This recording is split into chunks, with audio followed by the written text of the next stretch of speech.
I'm Jimmy P, filmmaker and sexual astronaut. First up, guys, please check out our fourth feature film for free over on YouTube. Just search for Little Monster or click on the link in the show notes below. This episode, I am joined by a very special guest, one that we've been arranging to meet up for a while now, but we finally got him and myself in a virtual chat room at the same time. We've got Mr. Tom Lee Rutter of Carney Films. Tom, thank you so much for joining us, man. Absolute pleasure, James. Thanks for having me. I always find, and again, this is probably more with actors, is lots of actors absolutely love working on horror films in particular, because, they're getting to do stuff which they wouldn't get to do in a traditional drama or rom-com or whatever. They're getting to perhaps act a lot bigger or be covered in blood. Some of them hate it. And you'll definitely notice from my filmography, there are some people I've worked with once and there's some people who I still work with today. And there's a massive difference, and God bless them, because similar to yourself, I've done the odd cameo in my films, and I've had one where I've had the contacts in and covered in fake blood, and bless those actors who are able lead by example, don't you? You lead by example. So I'll get covered in blood. So you got. Yeah, I led by example once, and I was like, no, I'm not. Well, it's such it's as a genre, it's not to be sniffed at all. It's to be embraced, really, especially in indie, because it's a top-heavy genre as well. You can put every other genre into horror. Actors can be, they can get scenes of romance in there, comedy, dramatic. They can do everything in a horror film. It's great. So they should embrace horror. Yeah. Now, I noticed there were some familiar faces through a lot of your films. So in terms of when you're writing, do you have certain actors in mind, from your usual guys, or is it pretty much you're just getting it down and then you're deciding after the fact? Yeah, I definitely. I've never kind of held an audition in my life, really. It's always. Right, okay. Don't get me wrong. Sometimes. Well, I tell a lie. I've put casting calls out, so I've never held auditions, but I've thrown casting calls out. But that's very rare, because usually I will create roles based on people I know and ask those to be part of it. There will be gaps sometimes where I'm thinking, well, who could play this? And then it's a case of, right, who's up for it, who's available. Whereas others, it's definitely set in stone. Wrote that for you. So it's never a case of, right, I'm making a film, who am I going to cast? It's more like, so-and-so can do this, so-and-so can do that. And then you sort of get a bit more adventurous and try and ask for people who might be, sort of name value or whatever, or just people you don't know even, because for me, I find it terrifying approaching people I don't know, because, Well, you think if it was any other situation, it would be incredibly weird, approaching a total stranger, going, "Do you want to hang out with me in the middle of the night?" And I cover you with, fake. Well, exactly that. You're getting someone you don't know to join you at this nondescript location for the day and do weird things with you together. Weird things together. Then you go your separate ways. It was like with Imogen. Imogen was great in the scene with the changeling. But we hadn't met her before, so we were just hoping that we gave a good impression and that she liked what we were doing, because you never know, do you, sometimes? It's got to appeal to actors, especially working on a project like yours. Is nobody else is making stuff like that out there. So if nothing else, it looks amazing on their show reels. Well, that's the bit where you're like, oh, okay, you're in effectively this silent black and white film, and you're being, you're floating around in space or whatever. It's amazing to look at. Going back to something you said, man, especially in Pocket Film, I was genuinely really impressed with the number of name actors that you got, and a lot of like classic stars from yesteryear. Obviously there's Pauline Pert, Caroline Munro. Oh yeah, I love oh God, what's the Lynn Lowry? Lynn Lowry. Yeah. Mind blowing. That was a dream. Yeah. So how did those come about, man? Well, so Caroline turns out, Gary Baxter is good lady Jane, his other half. She actually manages Caroline Munro. Her name's Jane Crimmins, lovely lady. And so I thought, well, okay, do you reckon she might be up for a bit of a role in this? well, he's like, just get in touch and see what, get in touch with Jane, see what Jane says. She'll pass it on to Caroline, see what she says. So it was a lot of, backing and forth in and to and fro in, but we worked it out. And again, that's where storyboard came into it, because I was able to give a good kind of visual representation of what I intended to do Yeah. through storyboards, and then showed us some stills from other scenes to give her an idea of the palette and all that, and just the general lowdown. And yeah, we it happened. We did it. It was great, and we got her for the day, and we shot at High Barnet College, one of the campuses of High Barnet College in London. That was thanks to my friends Michael and Lou, who make films as Fausti Films, because they teach at the college. So obviously the stipulation was we can use the green screen room if their students can, get involved for the day, which was absolute honour. It was great getting the students involved. And so we shot in London with Caroline for the day, and she was just an absolute beautiful. She's such an angel with great, grace. And bless her, she literally only just lost her husband as well. Oh, wow. So she really didn't have to do this, and she did. So bless her for that. Unfortunately, she still hasn't seen the film. I really wanted to see it. Oh, wow. Okay. I was hoping that she gets to see it this year, but looks like she might be seeing it next year now. Right. Okay. So that was Caroline. Anyway, she gave us a day. We shot at the college, then we went for a drink over the road or coffee or whatnot, and we just sat watching an episode of the Frankie Howard Show with Caroline in it. Right. With Caroline, and it was so surreal. I was just like, wow, you really are Caroline, man.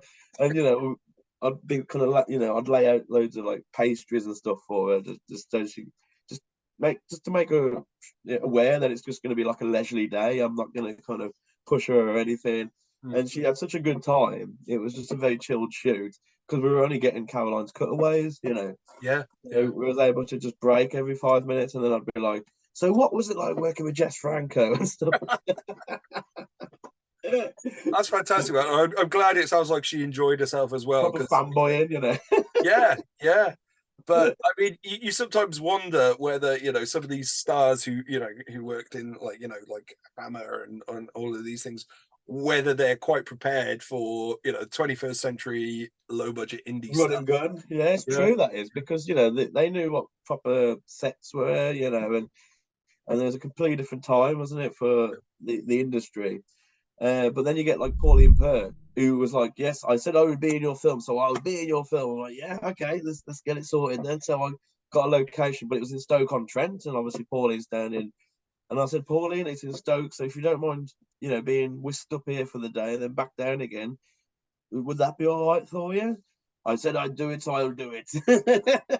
Wow. So she came up with some friends, Martin Payne and Sing Lal, and she was filming for what, 2 hours and then back down again. It's mad. But she did it. She loved it, and she's great. Bless her. And how did you get Lynn? Was Lynn over in the States then? Yeah. Did it come across? You know what? No, it works. It works. And again, with my audience hat, probably not, but with my filmmaker one and knowing who she was, I was just like, but it did take a while. It took me a moment. I was just like, wait, is that? Wow. Yeah, she's very smart, Lynn, because what Lynn does is she'll contact indie filmmakers and be like, it'd be great to work with you sometime. And then the fanboys like me go, oh, Lynn Lowry wants to work with me. And then it was a case of, well, how are we going to do that? She's in the States. And then I was looking at the script, some bits that I hadn't filmed yet. And I'm thinking, right, okay, so maybe I can put in a little piece here to break things up a bit. Yeah. About things that you do with your hands. And maybe she could illustrate that for us by being a floating head, Yeah.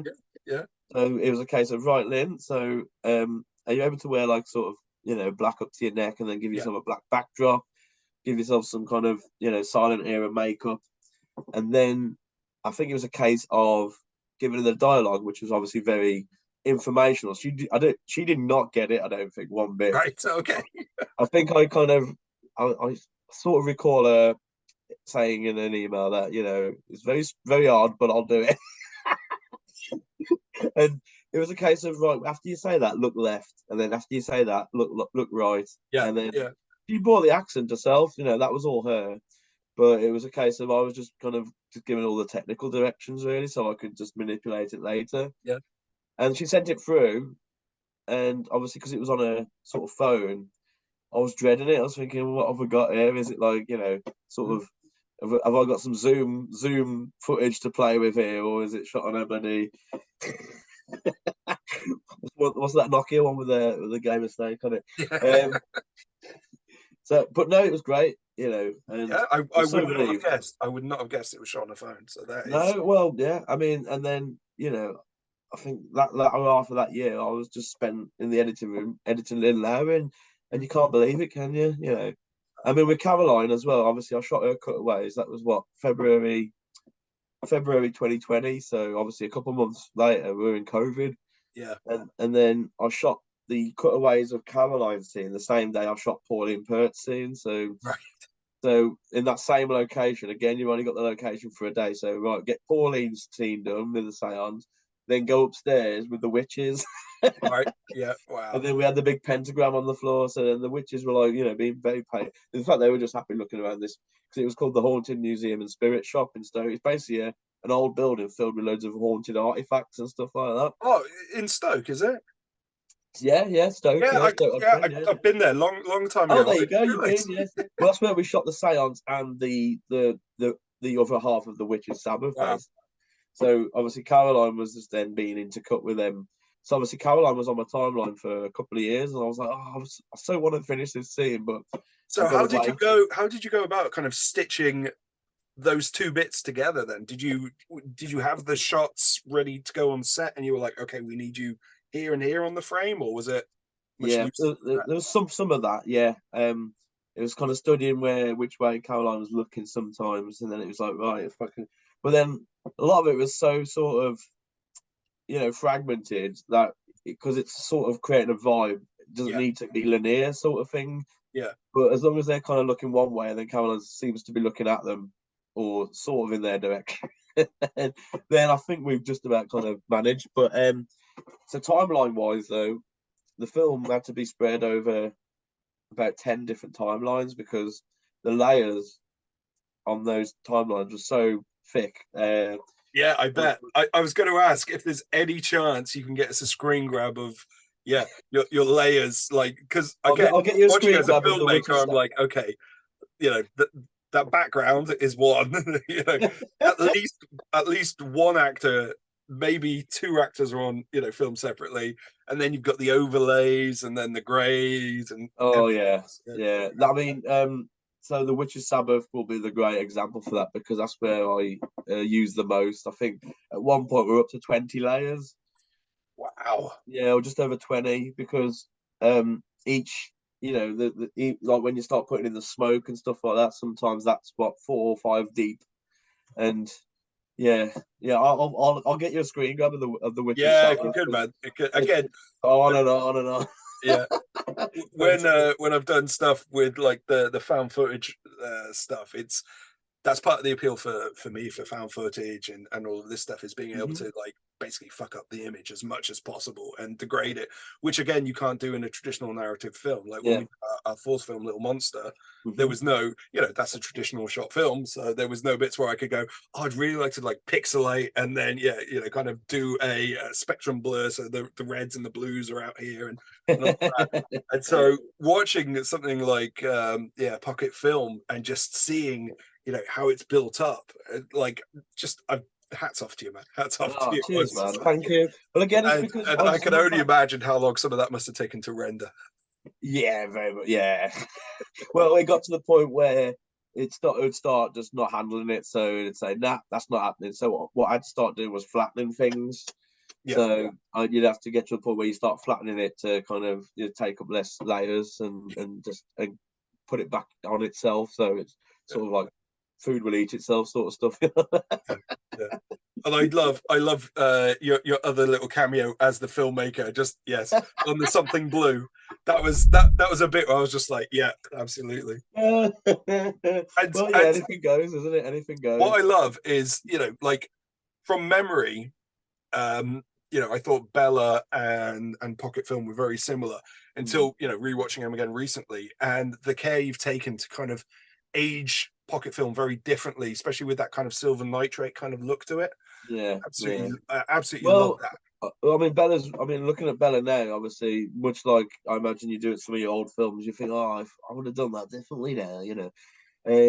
But it is what it is, isn't it? So it's all a case of trying to refine that each time. A pocket film was another chance to refine the sort of same tools I was using, but obviously just using them better. Whereas now it'll be a case of using better cameras and seeing how I can carry over that sort of vibe, but not repeat myself, but at the same time refine it, you know, that Yeah, sort of thing.